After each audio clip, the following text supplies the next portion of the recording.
DOJ naisay matapos malungkat ni Senator Rodante Marcoleta ang pagsamantala nila sa pera ng bayan.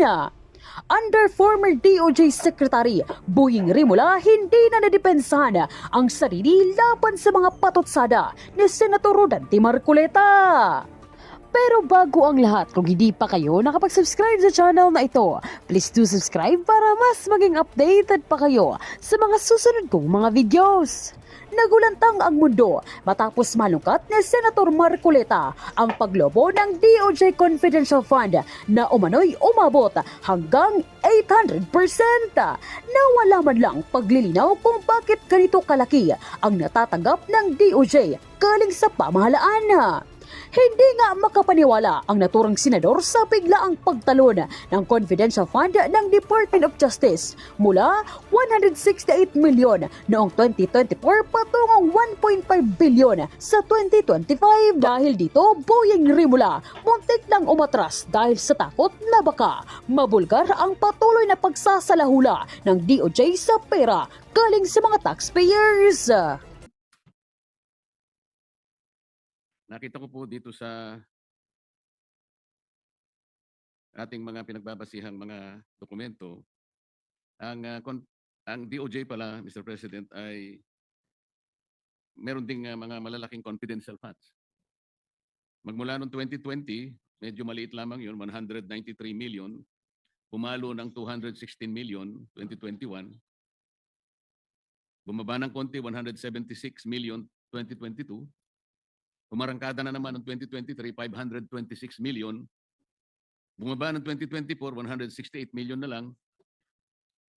Bigla na naman pumitada ng 2025, 1.5 billion.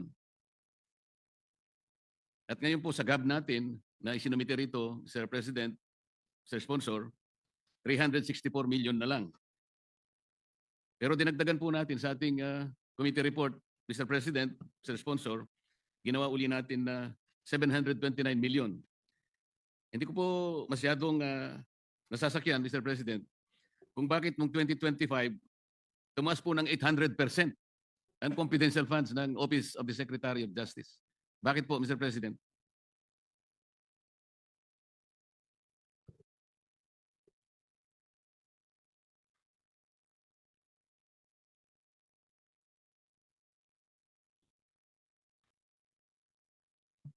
Tama ho kayo, Mr. Senator Marcoleta. Yung pag-increase po ng confidential fund sa Office of the Secretary, ito po ay request ng ahensya in the context nitong mga nangyayari ho sa atin ngayon sa flood control issues at mga iniimbestigahan ho nila. Ito po ay ginagamit nila sa pagkukuha ng mga information, pagkukuha po ng mga ebidensya at ina-anticipate ho nila na in the following year, tuloy-tuloy rin po yung pag-iimbestiga ho nila. So in fact during if you remember, I think you were there during the budget hearing, isa po rin to sa mga tanong ko bakit from 1.1 billion yung confidential funds bumagsak po siya sa 34 million. Dahil ang konteksto ho nito ang daming inimbestigahan, ang dami pong personalities na lumalabas. So after they realized na ganun ho talaga ang mangyayari, they requested for an additional 180 million, which we find reasonable in today's context.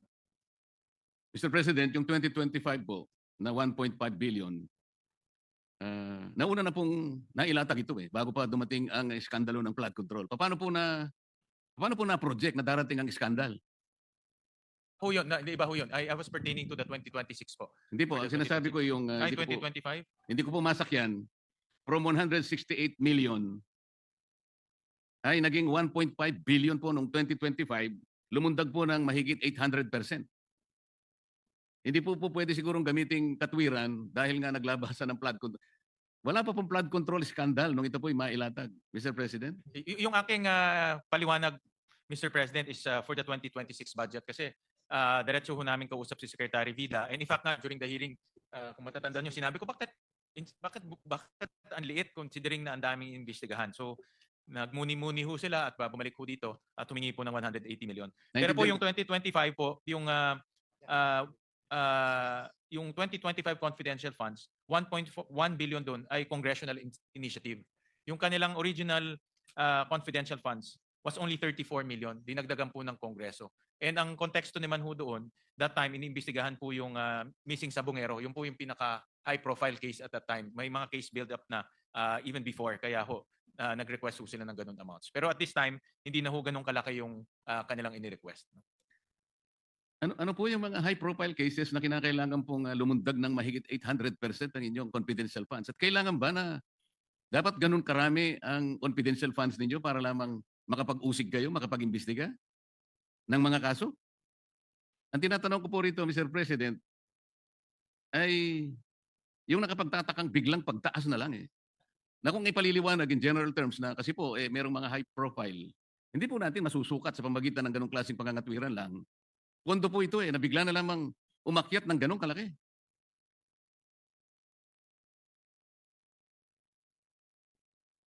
Well, at that time po, yung isa sa pinaka-high profile ay yung Mrs. Sabongero. At alam naman ho natin prior to the flood control, ito talaga yung binibigyan ng malaking diin na isang tabi lang ngayon because of the flood control. But at the time, full force of DOJ ang nag-iimbestiga ho nito. At maraming headways na. In fact, nakita na nila yung mga patay sa Laguna Lake at yung mga buto sa Laguna Lake. So, yun po isa sa mga high profile cases na inimbestigahan nila. Meron rin pong mga cases doon sa mga detention facilities ho natin, yung mga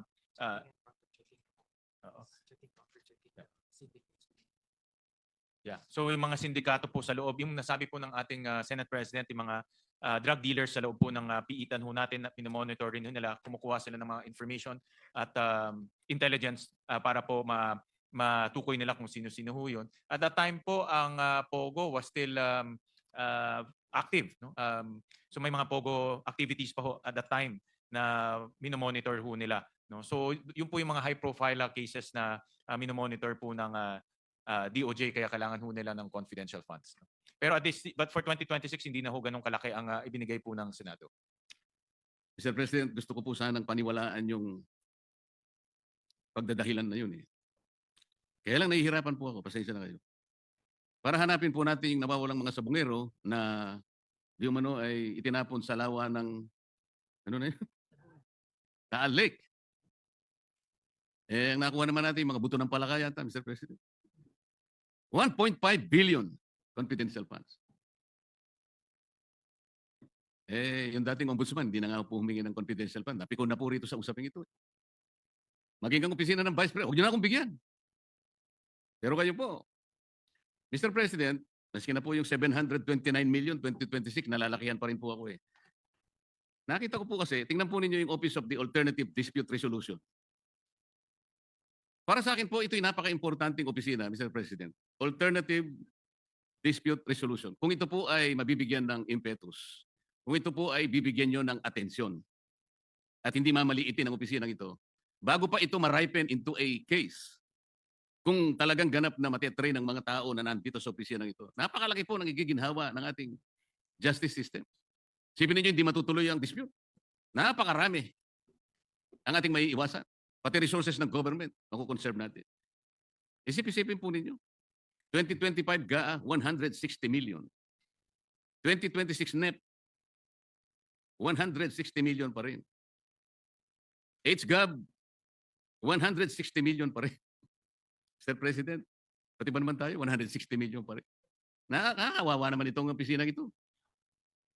Minumukay ko sana, Mr. President, kahit hindi pa panahon ng amendment, sa tamang panahon po siguro, tapyasin na lang po natin itong confidential fund ng Office of the Secretary na 729, hatiin natin.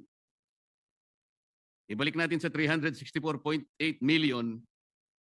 Yung 365 million ilagay po natin sa Office of the Alternative Dispute Resolution. Para sa ganun po kahit na 500 million lang. Lumakas ang loob po ng mga kawani rito. Huwag po nating mamaliitin ito, Mr. President. Malaking bagay po ito. Kung tayo po'y naniniwala ng mga Pilipino ay hindi naman palaaway talaga at ang mamahalan, dito lamang po, Mr. Secretary of Justice, na acting ka pa lang yata. Bakit hanggang ngayon acting ka pa lang? Now, you're not supposed to answer that. It's addressed to the sponsor.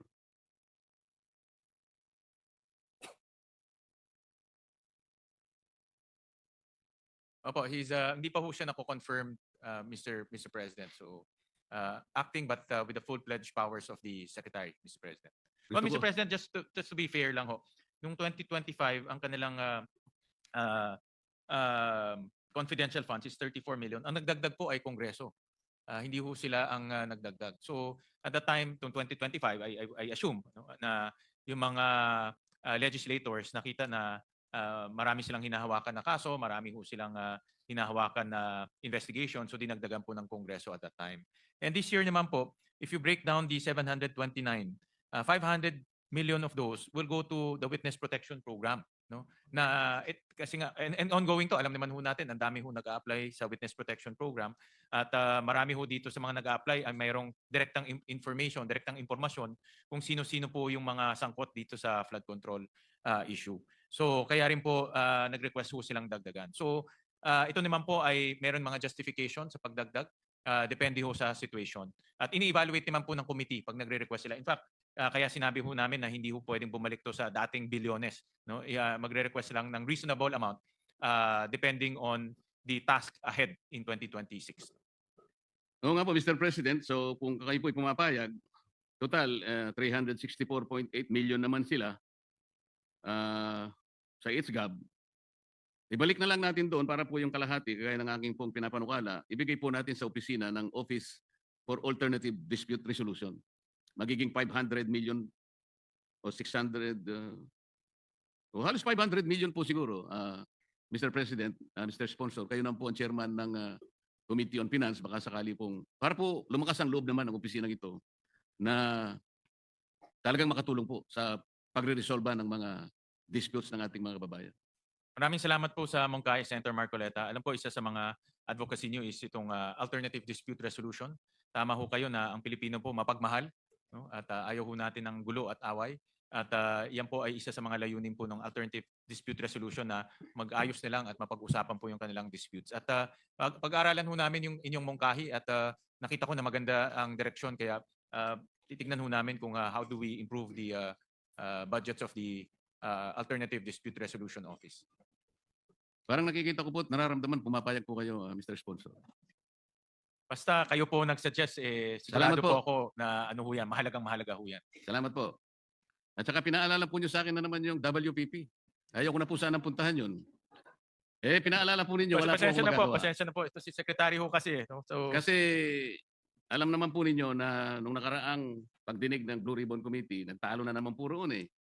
Dahil po ipinipilit po ng Prosecutor General na isa pong mahalagang requirement nga raw po ang restitution para po ang isang aplikante ay maproseso. Ako po talaga ay hindi papayag doon kahit saan tayo makarating, Mr. President. Sapagkat ako po bilang isang abogado, naiintindihan ko po yung batas. Hindi po ako pinakamagaling na abogado. Siguro po ako'y karaniwan lang abogado. Ngunit sa akin pong pagkakaalam, kapag hindi po nakalagay sa batas, huwag po nating ipipilit. Kahit ano po ang sabihin ninyo, General Prosecutor Padulyon, hindi po niyo ako mapapaniwala. Sa totoo lang. Ngayon, kung aaminin niyo ngayon sa pagdinig na ito, na tama ako at kayo ay mali, maihinto na po ang pag-uusap dito. Kung hindi, aabot po tayo hanggang madaling araw.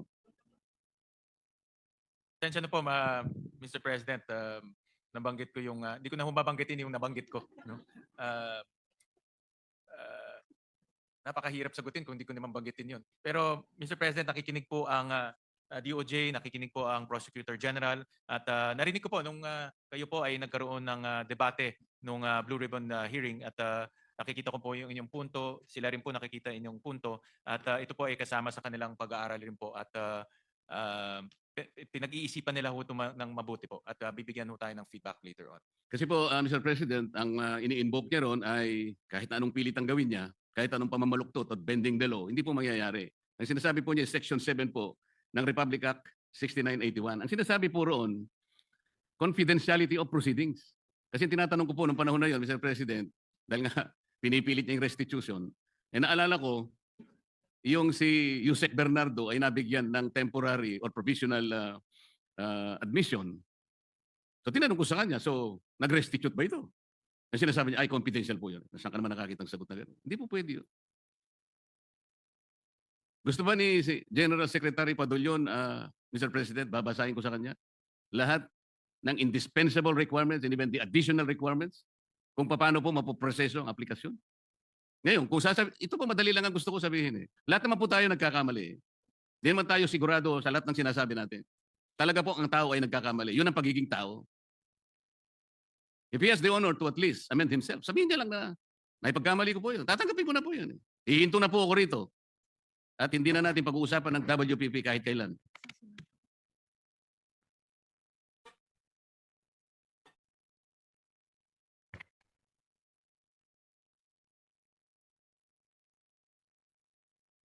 Well, Mr. President, alam ko naman po yung stance ng ating kasamang Senator Marcoleta at narinig ko nga yung inyong debate ng Blue Ribbon hearing. Very clear naman po sa akin ang inyong posisyon. Nasabi po ni Prosecutor General yung posisyon ng ehensya at para sa akin very clear rin, may basehan rin. At pero tingin ko baka mahirap ma-resolve ba ito ngayon dito, no? Kasi this is a difference of opinion and understanding. Ang suggestion ko ho ay bigyan ho natin ng panahon ang DOJ na pag-isipan mabuti ito, magmuni-muni. Nakikita ko naman ho pag sila ho ay pinag-iisipan, nagmuni-muni, bumabalik ho sila dito para magbigay ho ng kanilang komento o ideya. At hindi ho, inaamin rin ho nila yung kanilang pag-a-adjust. No? For example nga, itong confidential funds, nung bumalik secretary, sabi niya nagkamali sila at kailangan itong pondo. So nakita ko naman yung ganun nilang ugali at hindi naman ho sila maninindigan kung mali ho talaga o talagang hindi tama po yung kanilang ginawa. At hayaan na lang ho natin bumalik ho sila sa kanilang dito po sa issue na ito. Ang DOJ po, Mr. President, is the government's principal law agency. It serves as a counsel at the same time a prosecutor. Napaka-importante po nun eh. Ngayon, ang ating Prosecutor General will offer an opinion. His opinion will not even matter. We talk about the clear and unmistakable provision of the law.